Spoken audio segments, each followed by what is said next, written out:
안녕하세요. 치과관광 소그룹 세미나 성희선 강사라고 합니다. 이번에 세 번째 시간이고요. 이번에는 여러분들과 함께 할 거는 상병명에 대해서 한번 공부를 좀 해보도록 하겠습니다. 많은 상병명 중에서 우리가 가장 많이 사용하는 것도 있긴 하지만 이번에 2019년도에 광중아편 레진이 보험이 되면서 이 상병명에 대해서 조금 더 저희가 관심을 갖고 활용을 하면 훨씬 더 좋을 것 같아서 많은 상병명 중에서 고급 팁을 같이 공유하는 시간으로 갖도록 하겠습니다. 상병명은 우선적으로 미리 말씀드리지만 이 6가지 상정 지침을 모르신 경우에는 상병명 공부가 조금은 어렵습니다. 그래서 선생님들이 개인적으로 어떤 방법이든 책으로 공부하시던 아니면 세미나를 공부하시던 그런 듯한 개인적인 생각입니다. 보험 청구는요, 책으로 공부하시면 어렵습니다. 왜냐하면요, 책대로 진료하지 않거든요. 그래서 가까운 데에서 세미나를 조금 공부하시는 게 훨씬 더 효율적이지 않을까라고 봅니다. 제가 지금부터 설명하는 상병명은요, 기본적인 산정 지침을 다 안다는 베이스로 저는 진행을 합니다. 그래서 그 산정 지침에 대해서는 설명드리지 않도록 하는 것을 미리 말씀을 드리고 시작을 하도록 하겠습니다. 저희가 충치가 가장 많은 게 치과에서 진료 금액도 조금 크고요. 비율도 가장 큽니다. 그래서 충치 진행 단계를 먼저 보도록 하겠습니다. 그래서 아시는 것처럼 치아는 충치가 생겼을 때는 범낭질 표면에만 충치가 진행이 됩니다. 그러다가 그 범낭질에 넓게 충치가 진행이 되죠. 그래서 범낭질까지 썩었을 때는 환자분들의 통증을 호소하지는 않을 겁니다. 그래서 구강검진을 하셨을 때 범낭질에 캐리가 있을 때 충치 진료를 하세요라고 했을 때 환자의 상담률은 떨어질 겁니다. 하지만 저희 입장에서 봤을 때는 시작 단계이기 때문에 이때부터 저희가 충치 치료를 하고요. 그래서 이 진료를 하지 않았을 경우에는 상하질까지 충치가 진행이 될 겁니다. 그래서 조금 더 시간이 지나면 상하질에 넓게 충치가 진행이 되면서 간헐적으로 환자분들이 자각 증상을 일으킬 거고요. 그거를 CC로 해서 치과를 내원을 할 겁니다. 그래서 지금 제가 충치 단계를 설명을 드린 이유는요. 단순히 청구를 했을 때 우식증에 대해서 어떤 거를 사용할까라는 것보다 그 우식증이 어떤 단계로 진행되는지를 우선 아셔야 되고요. 그거를 청구랑 연결을 하시면 자연스럽게 암기를 하시는 것보다 이해를 하시면서 상병명을 선택할 수 있지 않을까라는 이야기를 합니다. 또 하나 이렇게 진료를 먼저 알아야 되는 이유는요. 상병명 같은 경우에는 진료실에서 기록을 해주지 않는 게 거의 대부분일 겁니다. 그래서 청구하시는 분들이 어떻게 청구를 하나라고 봤더니 개인적으로 좋아하는 상병명을 아주 많이 쓰실 겁니다. 그래서 선생님들도 상하지 우식을 아주 좋아하시죠? 그래서 상하지 우식으로 계속 충전을 청구하시고 있지만 그게 구강 내에서는 범낭질 우식도 될 수 있다는 겁니다. 그래서 임상을 아시면 상병명은 당연히 답이 나온다라고 이야기를 하기 시작을 하죠. 그래서 우리가 알고 있는 우식증에 대해서 좀 봅니다. 그래서 보면 범낭질에 제한된 우식증, 상하질 우식증, 시멘트질, 정지된 우식증, 기타, 그 다음에 상세불면 우식증으로 이렇게 다양하게 기본적으로 6가지를 우식증에 대해서 저희가 활용을 하고 있는데요. 선생님도 이 화면을 보시면 가장 많이 사용하시는 게 상하질 우식증이 1번으로 하실 거고요. 그리고 두 번째로 많이 사용하는 걸 봤더니 정지된 우식증보다는 기타 치아 우식증을 많이 활용을 하시더라고요. 그래서 그거를 내가 왜 활용하시는지 정의를 먼저 아시는 게 첫 번째고요. 그런 다음에 내가 하는 게 맞는지도 확인하는 작업도 필요할 것 같습니다. 그래서 이 우식증의 기본적인 바탕으로요. 하나 설명드리고 싶은 거는 이런 경우도 있습니다. 저희가 충치를 제거를 했는데요. 이제 치과 의사가 제거를 하죠. 저희가 제거하는 건 아니죠. 그래서 충치를 제거를 했을 경우에 치수가 약간 노출이 됐습니다. 이렇게 됐을 때 어떻게 할까요? 진단은 치과 의사가 내릴 겁니다. 그러면 이렇게 됐을 경우에 저 치수가 노출된 거를 계기로 발수를 진행을 할 수도 있고요. 아니면 저 치수가 노출됐는데 그게 핀포인트로 노출됐기 때문에 굳이 발수를 하지 않고 여기다가 다른 약품을 먼저 진료를 해드린 다음에 치아 상태를 보고 그 다음에 충치 치료를 할 건지 아니면 엔도를 할 건지를 결정을 할 겁니다. 그러면 이 상태에서 가장 좋은 거는요, 아시는 것처럼 신경이 있는 상태에서 치아를 쓰시는 게 가장 좋을 겁니다. 그러면 최대한 치수를 좀 살려야 되겠죠. 그래서 어떤 재료를 병원에서 활용하실까요?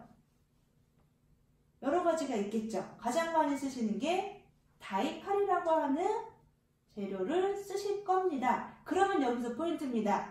다이칼을 썼을 때 그 다이칼이 어떤 재료고 그거를 왜 쓰는지를 아셔야 되는데, 저도 마찬가지입니다. 임상에 있을 때 다이칼이 필요하면 다이칼만 갖다 줬지 이게 왜 다이칼을 써야 되는지는 잘 모르시는 경우가 있습니다. 그래서 그 다이칼의 성분이나 또는 기능을 한번 이번 시간이 끝난 다음에 선생님들이 개인적으로 한번 공부를 하시는 것도 가장 좋고요. 그거를 이해한 다음에 산정지침을 연결하시면 왜 치수복조를 청구해야 되는지도 아실 것 같습니다. 그래서 그 내용은 따로 시간을 내셔서 공부를 하셨으면 좋겠고요. 그러면 이렇게 치수가 노출이 됐습니다. 이렇게 노출됐을 때 다이칼을 진료를 하시거나 또는 엔도를 하셨을 때 선생님들이 가장 세상에서 좋아하는 99.9% 활용하는 비가역으로 청구가 가능할 거고요. 네, 그렇게 하셔도 맞습니다. 틀린 청구가 아닌데 여기에 더 적합한 상병명이 뭐가 있냐면요.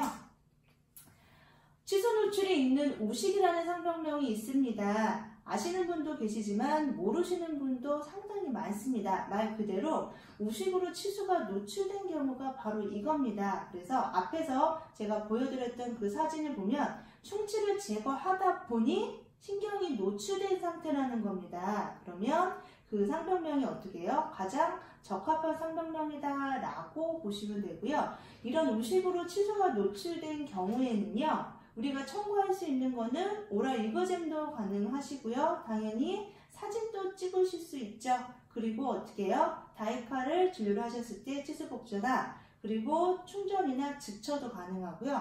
여기서 포인트가 엔도 상병명으로도 가능하다는 겁니다. 그러면 비가역적 외에 다른 상병명을 좀 쓰고 싶습니다 라고 하신 선생님들이 많이 계신데 다른 거 쓸 게 없어요 라고 표현을 하시는데, 그랬을 때 이 치수 노출이 있는 우식으로 활용하시는 것도 하나의 방법이지 않을까라는 생각이 듭니다. 그래서 상병명을 하실 때 뭔가 새로운 거를 하려고 계속 하는 것보다 진료실에서 있던 상황을 정확히 보시고 그대로 청구하시면 다양한 상병명이 나올 수 있다라고 정리를 하면서 다시 한번 설명을 드리고요. 그래서 우리가 우식증에서 알고 있는 상병명에서 하나 더 추가를 하시는 겁니다. 그러면 내가 알고 있는 6가지 상병명 중에서 하나를 더 추가해서 이제 7가지가 됐죠. 그러면 치수 노출이 있는 우식도 우리가 많이 하는 충치치료나 또는 신경치료도 가능하구나 라고 하면서 내가 폭넓게 활용이 된다 라고 이제 보시면 될 것 같습니다. 그래서 그러면 한번 차트를 보고 보도록 합니다. 8월 12일 날 오셔가지고요. 캐리어스가 있으셔가지고요. 이제 환자가 내원하셨습니다. 그런데 봤더니 IRM으로 필링을 하시는데 다이칼로 베이스를 씁니다. 그리고 이제 당연히 실이니까 통증이 있으니까 이제 마취를 했겠죠. 그리고 8월 15일 날 보시면 6번에 대해서 충치 치료를 진행을 했습니다. 그랬을 때 선생님들이 8월 12일 날 청구를 하는 거를 이제 봤더니 어떻게 많이 하시냐면요. 8월 12일 날 상아질 우식으로 치수 복조를 청구를 하시고요. 8월 15일 날 6번에도 치수 복조로 청구를 한 진료를 15일 날 이제 충전으로 청구를 하죠. 그런데 문제가 되는 게 바로 8월 25일입니다. 지금 열흘 만에 오셔가지고요. 신경치료를 하셨다는 겁니다. 그러면 청구하는 사람들은요. 열흘밖에 안 됐는데 이게 발수가 청구가 돼요? 라고 이제 이야기를 하죠. 그런데 이 상황을 한번 봅시다. 8월 15일 날요. 환자는 완전하게 연구 충전했는데 CC가 대략 예상을 하면 씹었을 때 통증이 있거나 아니면 시려서 다시 내원을 하셨을 거고요. 그래서 이제 발수라는 거를 진행을 했다는 겁니다. 그러면 여기서 갑자기 8월 25일 날 비가역적으로 청구를 하시거든요. 일반적으로. 그렇게 하셔도 틀린 청구는 아닙니다. 하지만 어떻게 해요? 다이칼까지 저희가 베이스를 했다는 거는 치수가 약간 노출되어 있다는 거기 때문에 앞서 말씀드린 것처럼 취소 노출이 있는 우식으로 하셔도 크게 문제가 되지 않을 것 같습니다. 그래서 저 같으면요, 8월 12일 날 취소 노출이 있는 우식을 하고요, 그거를 15일과 25일에 같이 연결해서 청구를 하시면 선생님들이 고민하시는 15일 날 충치치료를 하고 열흘 뒤에 엔도를 하는 거에 대해서 상병명에 대해서 고민이 조금은 덜 되지 않을까라고 보시면 될 것 같습니다. 또 하나의 차트를 봅니다. 봤더니요, 2008년도생입니다. 진원이 꼬맹이가 맞는데요, 이 아이의 차트를 봤더니 신경치료를 했습니다. 그래서 6번에 대해서 신경치료를 쭉 했는데 7월 25일 날 봤더니요, 광중합병으로 코어를 했습니다. 그러면 올해 나온 광중합병 레진을 보면요, 아시는 것처럼 12살 이하의 영구체에만 저희가 청구가 가능하고요. 이렇게 코어를 한 것도 가능합니다. 단 전제 조건이 뭐냐면요, 첫 번째, 레진은 광중합병 레진은요, 우식증으로 되는 상병으로만 청구를 해라 라고 아예 선정점이 나왔고요. 두 번째는 어떻게 해요? 보철 계획이 없는 거는 가능하다라고 하는 산정지침이 있습니다. 그럼 선생님들이 그 전에 하셨던 거는 어떤 걸 하셨어요?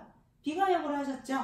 그럼 비가역으로 7월 6일과 13일과 22일을 했는데, 코어를 한 7월 25일 날도 대부분 어떻게 해요? 비가역인 엔도상병명으로 청구를 하셔야 되는데, 이거는 우식으로만 해야 되는데 라고 하시면서, 그러면 7월 6일 날 상아지 우식으로 엔도를 해야 될까? 라고 고민을 하신다는 겁니다. 그러면 상아지 우식으로 엔도를 하시면 조금은 그러지 않을까요? 그죠? 치아를 살릴 수도 있는 건데, 그래서 이때 활용 가능하신 게 앞에서 설명드렸던 치수 노출이 있는 우식으로 하시면 7월 6일 날 엔도상병명이 가능하다는 겁니다. 그러면 7월 25일 날 광중합병 레진 코어가 12살 이하 꼬맹이기 때문에 청구가 가능하다는 겁니다. 아이들이 12살 이하가 엔도를 하지 않는 아이들도 많지만 간혹 가다가 신경치료를 하시는 경우 분명히 있을 거고요. 그때 선생님들이 활용을 하시면 좋겠고요. 광중합병 레진이 단순하게 우식으로 충치치료를 하는 것도 대부분이지만 이렇게 엔도를 하는 경우도 많기 때문에 이것도 같이 정리를 하시는 게 좋을 것 같습니다. 그래서 어떻게 해요? 우식증이라고 하는 상병명을 가지고 내가 그 전에 치수복조나 광중합병 레진을 활용을 해봤으면 거기에 엔도까지 연결을 하시는 것도 한번 정리를 해보는 시간이 되셨으면 좋겠고요. 그거를 임상에서 활용하시면 훨씬 더 스킬이 많이 오를 것 같습니다. 그래서 상병명의 포인트는 여기까지 하고요. 더 많은 상병명의 강의가 있습니다. 그거는 저희 네이버 카페에 보시면 치과건강보험 소그룹 스터디에서 문의를 해주시거나 아니면 템포명장 세미나도 많이 아실 겁니다. 그쪽에 템포명장 쪽에 문의를 해주시면 저희가 조금 더 자세히 안내를 해드리도록 하겠습니다. 상병명의 포인트 강의는 여기까지입니다. 감사합니다.